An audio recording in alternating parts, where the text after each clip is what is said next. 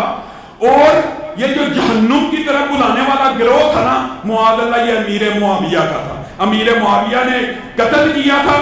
امیر معاویہ معاذ اللہ جہنم کی طرف بلانے والے. جہنمی کہتا ہے نہیں جی نہیں, وہ تو گروہ جہنم کی طرف بلانے والے. خیر, یہ ایک حدیث کیا, درجنوں حدیثیں بخاری مسلم سے. بنو امیہ کا جب مسئلہ آیا نا تو یہ اپنے اصول میں فیل ہو گئے. ان کی بخاری مسلم رفع الیدین تک ہی رہی, تو ان کے اصول پہ ان کو گرایا. اہل تشیع کو ان کے اصول کے اوپر گرایا ہے کہ تمہیں سب سے بڑا ایشو کیا ہے. وہ یہ کہتے ہیں کہ ہمارے اوپر آپ لوگ الزام لگاتے ہو کہ ہم صحابہ کو گالیاں دیتے ہیں, اور تم لوگوں کی جرت نہیں کہ تم اپنی کتابوں سے یہ بتا سکو کہ سب سے پہلے مولا علی علیہ السلام پہ لعنت شروع کی تھی بنو امیہ نے, اور واقعی کوئی نہیں بتاتا تھا. کس نے بتایا؟ مودودی صاحب ایک بندے تھے جنہوں نے بتایا, خلافت و ملوکیت لکھ کے سارے لوگ ان کے خلاف ہوئے. میں نے بخاری مسلم سے نہ صرف ان کا مقدمہ ثابت کیا کہ یہ درست ہے, پھر میں نے اگلا سٹیپ بھی طے کروایا. اور اگر ہم کسی پر لعنت بھیجتے ہیں تو یہ ہمیں حکم ہے کہ ہم لعنت بھیجیں. میں نے کہا کھولو اب تم اپنی کتاب ناج البلاغہ, جس میں مولا علی علیہ السلام کا خطبہ ہے کہ عین جنگ صفین کے موقع پر میدان جنگ میں کچھ اصحاب نے مخالف پارٹی پہ سب و شتم کیا, تو مولا علی نے انہیں کہا کہ انہیں گالی گلوچ نہ کرو, علمی طریقے سے ان کی غلطی ان پر ہائی لائٹ کرو, تاکہ جو حق سے آری لوگ ہیں یہ راہ حق پر واپس آ جائیں. یہ نہج البلاغہ میں مولا علی کا خطبہ ہے. اس کے علاوہ کئی اور خطبات میں نے پیش کیے کہ تم علی کے شیعہ ہو یا بنو امیہ کے شیعہ ہو, علی تو میدان جنگ میں بھی گالی نہیں نکالنے دے رہے, اور تم 1400 سال بعد بھی گالیاں نکال رہے ہو. ہاں, علمی طریقے سے اس زمانے میں بھی آپ حق کو ہائی لائٹ کریں, آج بھی کریں, بالکل درست ہے. تو میں نے ان کے اصول اور مبادی کے اوپر ان کو پکڑا. ان کا مسئلہ تھا کربلا کا, بنو امیہ کا, اسی اصول کے اوپر اسے ایکسیپٹنس دی, اور پھر اسی اصول کے اوپر اگلے معاملات ان کے ساتھ طے کیے. عقیدوں میں مسئلہ تھا توحید کا, تو میں نے انہیں کہا یار صبح و شام تمہارے اذکار میں ہے, سورۃ النمل کی آیت نمبر 62, امن یجیب المضطر اذا دعا ویکشف السوء ویجعلکم خلفاء الارض االہ مع اللہ. بھلا بتاؤ تو کون ہے جو مصیبت اور پریشانی میں گھرے ہوئے شخص کی فریاد کو سنتا ہے, اس سے اس کی تکلیف کو دور کرتا ہے, تمہیں زمین پر اگلوں کا خلیفہ کرتا ہے. االہ مع اللہ, کیا اللہ کے ساتھ کوئی اور الہ بھی ہے جو تمہاری تکلیف دور کرے, جس سے تم دعائیں مانگو؟ اور صبح و شام کے سنت اذکار میں شیعہ کے ہاں یہ دعا پڑھی جاتی ہے, قرآن کے اندر یہ آئی ہے. میں نے کہا ترجمہ پڑھ لو. جو اللہ سے قرب رکھتا ہوگا وہی غیب سے مدد مانگ سکتا ہے, وہی وہاں سے پیغام لے سکتا ہے, وہ وہیں سے غیبی مدد لے سکتا ہے. تبھی تو ہم اور آپ جاتے ہیں اللہ کے خاص بندوں کے پاس, اولیاء الہی کے پاس, متقی پرہیزگاروں کے پاس, اور جو اللہ کا قرب رکھتا ہے وہی اللہ سے غیب کی مدد لے سکتا ہے. اللہ سے مدد وہ لے گا. بہت سے لوگ کہتے ہیں ہمیں ڈائریکٹ اللہ سے بات کرنی چاہیے, ہم اللہ سے خود بات کریں گے, ہمیں کسی وسیلے کی ضرورت نہیں ہے. اس کو دیکھو تو صحیح, یہ ہے کون؟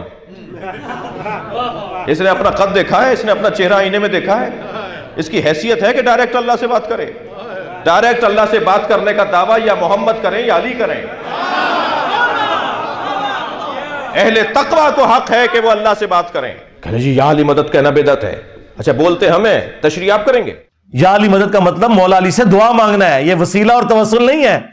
ہمیں نہیں اردو آتی, عربی نہیں آتی. وسیلہ اور توسل تو یہ ہے کہ اے اللہ تجھے اپنے نبیوں کا واسطہ, تجھے صحابہ کرام کا واسطہ, تجھے اہل البیت کا واسطہ, تجھے مولا علی کا واسطہ, اے اللہ تو میرا کام کر دے. یہ ہوتا ہے وسیلہ. وسیلہ یہ ہوتا ہے کہ یا علی مدد, آپ میری مدد کریں. یہ وسیلہ توسل نہیں ہے, یہ استعانت ہے, اور یہ اللہ کا حق ہے. اور پھر میں نے کہا کہ کھولو ناج البلاغہ میں مولا علی نے جو حسن ابن علی کو خط لکھا ہے, اپنے بیٹے کو کہا اے بیٹا تو اس کی اولاد ہے جس نے عنقریب مر جانا ہے, فنا ہو جانا ہے. اس نے فنا کے لفظ ہیں, حالانکہ وہ اللہ کی جنتوں میں زندہ ہے, جسم مبارک بھی ان کا سلامت ہوگا, لیکن ان کا علی نے تو فنا ہو جانا ہے, اور اس ایک ذات نے باقی رہنا ہے. اے حسن تجھے جب بھی کوئی مصیبت اور پریشانی ہو اللہ ہی سے مدد مانگنا, اور یاد رکھنا میرے بیٹے حسن, اللہ کا دربار وہ درگاہ ہے کہ اس نے اپنا کوئی دربان بھی مقرر نہیں کیا کہ جس کی اجازت کے ساتھ اندر آنے کی ضرورت پڑے. اور پھر ساتھ مولا علی نے کہا کہ نہ اس نے اس چیز کو ضروری ٹھہرایا کہ تو کسی کا وسیلہ بیچ میں ڈالے, کسی کا واسطہ دے اللہ کو. اللہ نے یہ بھی کوئی ضروری نہیں ٹھہرایا. یہ بھی الفاظ موجود ہے ناج البلاغہ میں. تسی یا علی مدد لے کے بیٹھے ہو, مولا علی نے کہہ رہے کہ واسطے وسیلوں کی بھی ضرورت نہیں ہے. آپ مجھے بتائیں کہاں بھاگیں گے یہ؟ اور پھر مولا علی کا وہ خطبہ جو ناج البلاغہ میں موجود ہے, حضور کی میت پہ کہہ رہے ہیں یا رسول اللہ آپ کی موت اگلے انبیاء کی سی نہیں ہے, آپ کی موت نے آسمان کا زمین سے رشتہ منقطع کر دیا, اب قیامت تک کوئی غیبی خبر نہیں آئے گی. تو سارے کشف, الہام, ٹھیک ہے جی, عقیدہ امامت اس اعتبار سے کہ اسے ڈیوائن مانا جائے, سب کچھ فارغ کر دیا مولا علی نے. اگر مولا علی کہہ رہے ہیں کہ آسمان سے خبر ختم ہو چکی ہے, مولا علی کو اگر خبر نہیں آ رہی تو بعد والے تو شاہی کوئی نہیں. پھر آج کوئی بابا آ کے دعویٰ کرتا جی منو فلاں آیا ہو گیا تو ہو گیا. اور دوسرا انہوں نے کہا یا رسول اللہ اگر آپ نے ہمیں منع نہ کیا ہوتا تو یہ جو غم ہم پر آیا ہے نا, ہم اپنی جان یہاں دے دیتے رو رو کے, ماتم بھی فارغ ہو گیا. تو آپ اندازہ کریں ان کے اصول اور مبادی کے اوپر یہ سارے کے سارے معاملات میں لے کے چلا. قادیانی دیکھ لیں, انہیں یہ تھا کہ ہم بڑے کمزور ہیں, ہمارے پر ظلم ہوتا ہے, ہم علمی بات کرتے ہیں, ہم سے کوئی بات نہیں کرتا. میں نے ان کے اصول اور مبادی کے اوپر ان کو گرا دیا کہ تمہارا یہ جو دجال تھا اس نے تو اپنی کتابوں میں حدیثوں کے حوالے تک غلط دیے ہوئے ہیں, وہ حدیثیں وہاں پہ موجود ہی نہیں ہیں جو اس نے حوالے دیے ہوئے ہیں. پلس اس نے جو اصول اور مبادی کھڑے کیے ہیں قرآن و سنت سے دلائل کے, وہ تم خود پڑھ کے دیکھو, ان چیزوں کا لینا دینا ہی کوئی نہیں ہے. بخاری سے لا کے حدیث پیش کرتے ہیں کہ عبداللہ ابن ابی اوفا کہتے ہیں کہ حضور کا بیٹا اگر ابراہیم اگر یہ جوانی کی عمر کو پہنچتا تو یہ بھی پیغمبر ہوتا. اور انہوں نے پورے مسلمانوں کو دھوکے میں رکھا, کہتے ہیں دیکھیں نبوت جاری ہے. تبھی تو صحابی کہہ رہے کہ حضور کا بیٹا قاسم بن محمد, جن کی وجہ سے کنیت تھی رسول اللہ کی صلی اللہ علیہ وآلہ وسلم ابو القاسم, یہ اگر زندہ رہتے تو پیغمبر ہوتے ہیں. وہ حدیث جو ہے وہ یہ ہے کہ حضرت ابراہیم جو حضور صلی اللہ علیہ وآلہ وسلم کے ماریہ قبطیہ کے بطن سے فرزند تھے, جب آپ کا وصال ہوا تو حضرت اقدس محمد رسول اللہ نے ان کو لحد میں اتارتے ہوئے فرمایا لو آشا لکانا صدیقا نبیا, یہ میرا بیٹا اگر زندہ رہ جاتا تو صدیق نبی ہوتا. یہ جو بعض لوگ بعض علماء اس سے نکلنے کی کوشش کرتے ہیں, اس کے مفہوم سے باہر جانے کی کوشش کرتے ہیں, یہ کہہ کر کہ اس سے مراد یہ ہے کہ اسی لیے اللہ تعالیٰ نے مار دیا کہ نبی نہیں آ سکتا تھا, اگر نبی آ سکتا تو ان کو وفات کر دیتا. مولا علی قاری نے اس کو سختی سے رد فرمایا ہے. انہوں نے کہا یہ خدا تعالیٰ کی شان کے خلاف بات کرتے ہو. ہم نے کہا آگے چل, آگے لکھا ہے ابن ابی اوفا کہتے ہیں کہ چونکہ رسول اللہ پہ ختم نبوت ہو چکی ہے اس لیے آپ کا کوئی بچہ جوانی کی عمر کو پہنچے نہیں, کیونکہ سلسلہ نبوت ختم ہو چکا ہے. تو نے اتنا جملہ لیا کہ قاسم زندہ رہتا تو وہ نبی ہوتا. میں بھی کہتا ہوں کہ حضور کا اگر کوئی بیٹا جوانی کی عمر کو پہنچتا تو نبی ہوتا, اگر حضور خاتم النبیین نہ ہوتے. آگے لکھا ہوا ہے اور یہ قرآن میں بھی ہے, ما کان محمد ابا احد من رجالکم ولکن رسول اللہ و خاتم النبیین. محمد تم مردوں میں سے کسی کے باپ نہیں ہے، ان کا تو اپنا بیٹا بھی مرد نہیں بنے گا، چاہے جائے کہ زید ابن حارثہ کو کوئی ان کا بیٹا مان لے۔ کیوں؟ وہ کسی مرد کے باپ کیوں نہیں ہے؟ اس لیے کہ ولاکن رسول اللہ و خاتم النبیین، چونکہ وہ اللہ کے رسول اور خاتم النبیین ہے، لہذا ان کا کوئی بیٹا جوان نہیں ہوگا۔ کیونکہ یہ تو بڑی عجیب بات تھی کہ ابراہیم کا بیٹا پیغمبر ہو اور محمد رسول اللہ کا بیٹا پیغمبر نہ ہو، یہ ہو نہیں سکتا تھا۔ تو اللہ نے کلیئر کیا کہ ان کے بیٹا پیغمبر اس لیے نہیں کہ یہ خاتم النبیین ہے، ان کا کوئی بیٹا اپنا جوانی کی عمر تک پہنچے گا بھی نہیں۔ تو ہر فرقے کو اس کے اصول اور مبادی کے اوپر گرایا۔ یہ تھی انجینئر کی ڈاکٹرن، یہ ایک سرجن والا کام تھا، اس کی وجہ سے چیخیں بھی نکلیں۔ ظاہر ہے میں کام ہی ایسا کر رہا ہوں، اب یہ کام اس کے بغیر ہو نہیں سکتا۔ اور جو یہ مجھے آ کے مشورے دیتے ہیں چھੱਡ دو، منو مشورے دینے بند کرو، تو اسی کر کے دسو، مجھے وہ مشورہ دے جو خود یہ کام کر کے بتائے۔ اور تمہارے خلاف تو مولوی نام لیے بغیر اشارتاً تقریر کر دے، تسی ایک مہینہ مسیتی نہ وڑتے ڈر دے مارے، گلا منو کر دے ہو آ کے۔ ہاں جائے میں نے تو کئی بار لوگوں کو کہا جن کو بڑا شوق ہے نا کہ ہم بڑے اچھے طریقے سے دعوت کر سکتے ہیں، میں نے کہا ایک حدیث لے جاؤ مسلم کی 2245 کہ میں تمہیں منع کرتا ہوں قبروں پر عمارت بنانے سے، قبروں کو پکا کرنے سے، اس پہ مجاور بن کے بیٹھنے سے، خرچہ سارا میں اٹھاتا ہوں تمہارا، ٹھیک ہے؟ گال میں ایک طرف شہد رکھ لو، ایک طرف گڑ رکھ لو، اور جا کے داتا دربار لوگوں کو دعوت دو کہ میٹھے میٹھے اسلامی بھائیوں، ہاں میں اپنے نبی کی حدیث ماشاءاللہ ایک پازیٹیو انداز میں بیان کرنے آیا ہوں، سبز پگڑی بھی باندھ لو، ہاں حدیث سنائے۔ اس کے بعد کہ یہاں پہ سید صاحب دفن ہے، آج ان کی روح کے سال ثواب کے لیے، ان کی روح کو خوش کرنے کے لیے ان کا مزار توڑنے سے ہی ہم سنت کا آغاز کرتے ہیں۔ ہاں تو لگ پتہ چاہے گا، یہ باتیں کرنا آسان ہے۔ تو یہ ہماری مجبوری تھی، یہ تبدیلی لانے کے لیے انجینئر کی ڈاکٹرن کی ضرورت تھی۔ اس کے علاوہ کسی کے پاس کوئی ہے طریقہ وہ ضرور اڈاپٹ کرے اور تبدیلی لا کے بتائے۔ دنیا میں کئی علماء آئے، پوری تنظیمیں بنائی، ہزاروں لاکھوں لوگ چینج کیے، اپنے زوم میں اپنے فرقے کے ساتھ اٹیچ کیے، تبدیلی کوئی بھی نہیں آئی ہے۔ یہاں پہ آپ دیکھیں، اور یہاں تو جب ہم چھوٹے چھوٹے تھے نا تو کبھی کوئی ایک خبر آتی تھی سالوں بعد کہ فلاں بندہ جو ہے نا اہل حدیث سے بریلوی ہو گیا، کوئی بریلوی سے دیوبندی ہو گیا، ایتھے لینڈ لگی ہے جی، ساڑھے کو لائف سٹوریاں نہیں پہ پوریاں ہوندیاں۔ اپنے کٹر فرقے چھوڑ دیے لوگوں نے، بلکہ کٹر ہی ٹوٹ گئے ان کے۔ ہاں تو یہ تبدیلی کیوں آئی ہے؟ اس کے پیچھے یہ انجینئر کی ڈاکٹرن والا معاملہ ہے۔ اور سب سے بڑی بات، اس سسٹم سے ہم نے کچھ بھی حاصل نہیں کیا سوائے یہ کہ میری لائف ونریبل ہوئی، میری فیملی کی لائف ونریبل ہوئی، میرے ٹیم ممبرز کی لائف ونریبل ہوئی، ان کی فیملیز کی لائف ونریبل ہوئی۔ ہم نے اس سسٹم سے کچھ حاصل نہیں کیا۔ یا ہوتا نا کہ ہم نے چندہ بک ہوتی اور ہمارے لوگ سارے کام چھوڑ کے یہ کام کر رہے ہوتے ہیں۔ ہمارے جتنے لوگ ہیں اپنا کام کرتے ہیں، سب والنٹیئرز ہیں، اپنا اپنا کام کرتے ہیں۔ صرف اتوار والے دن آ کے انہوں نے اپنی کمٹمنٹ کرنی ہوتی ہے اور فیس باللہ پھر اپنے کاموں میں لگ جاتے ہیں۔ کسی کی دکان ہے تو دکان پہ ہے، کوئی ملازم ہے تو ملازمت کرتا ہے۔ میں نے تو کسی کو یہاں پہ بھرتی نہیں کیا ہوا، اللہ کا شکر ہے۔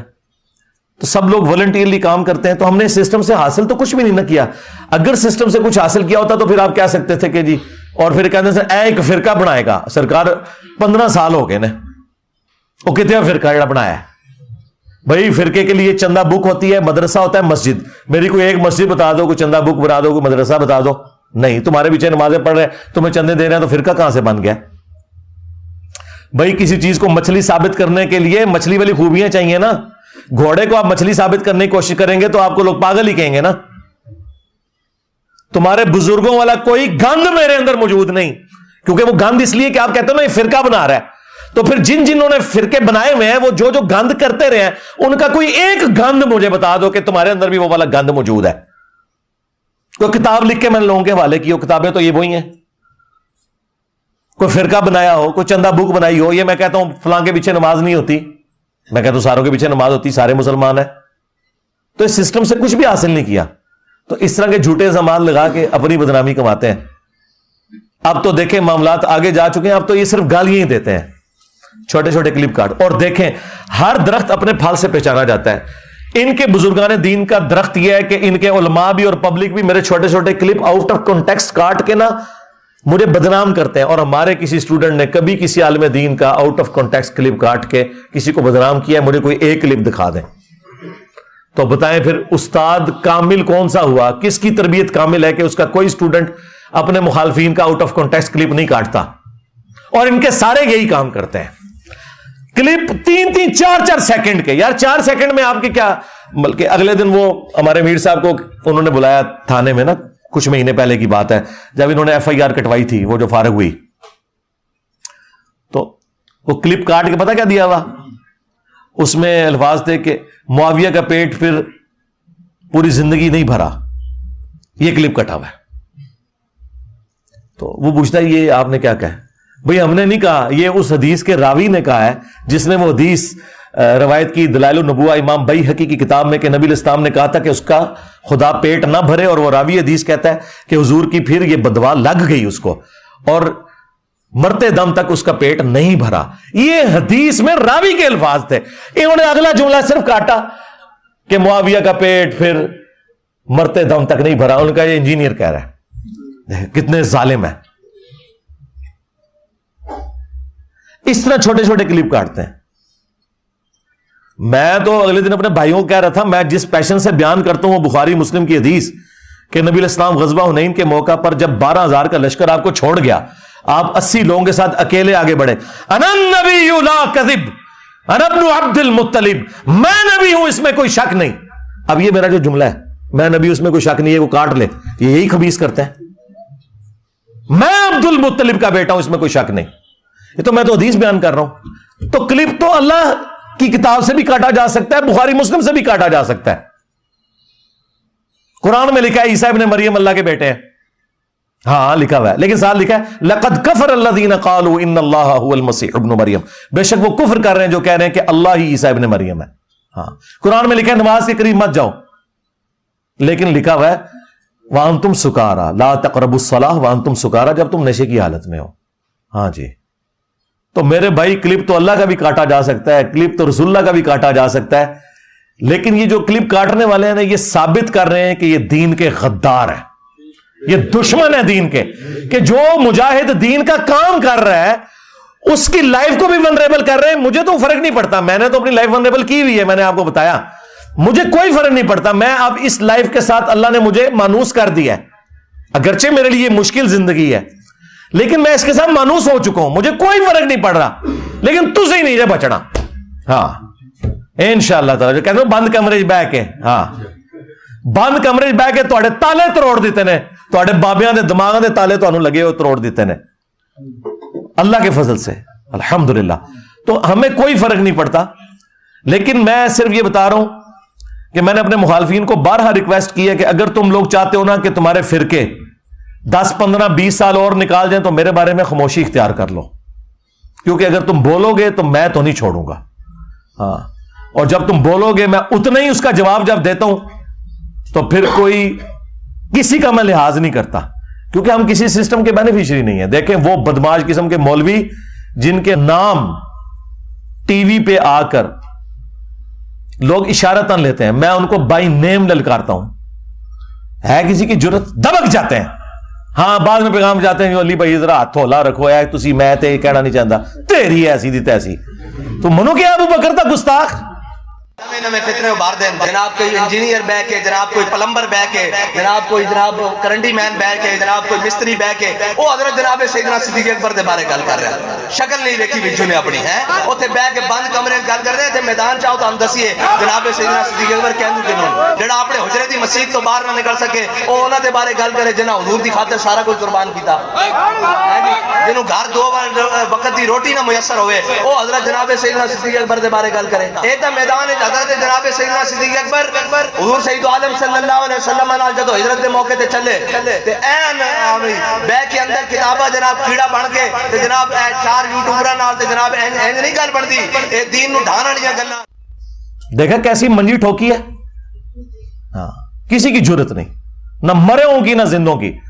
کیوں کہ آپ سب لوگ اگر کوئی دل میں خیال بھی آتا تھا چپ کر کے بیٹھ جاتے تھے، ان سے ڈرتے تھے. اللہ کے فضل سے اللہ نے مجھے ہمت دی ہے اور اب تو ہر طرف انجینئر ہو رہی ہے. آج ہمارا یہ دعوت کا قد کاٹ ہی بہت بڑا ہے، لیکن جب شروع میں جتنی مشکلات تھیں آپ لوگ سوچ نہیں سکتے. وہ تو دیکھو میرے دوستوں نے یہ ویڈیو مکمل دیکھ لی تو کیسی لگی آپ کو ویڈیو؟ امید کرتا ہوں کہ آپ کو اچھی ویڈیو لگی ہوگی، آپ کے علم میں اضافہ ہوا کہ نہیں ہوا، آپ ہمیں کمنٹس کر کے بتائیے گا، اور ایسی اچھی ویڈیو دیکھنے کے لیے ہمارے چینل کو سبسکرائب کیجیے گا۔ اوکے، اللہ حافظ۔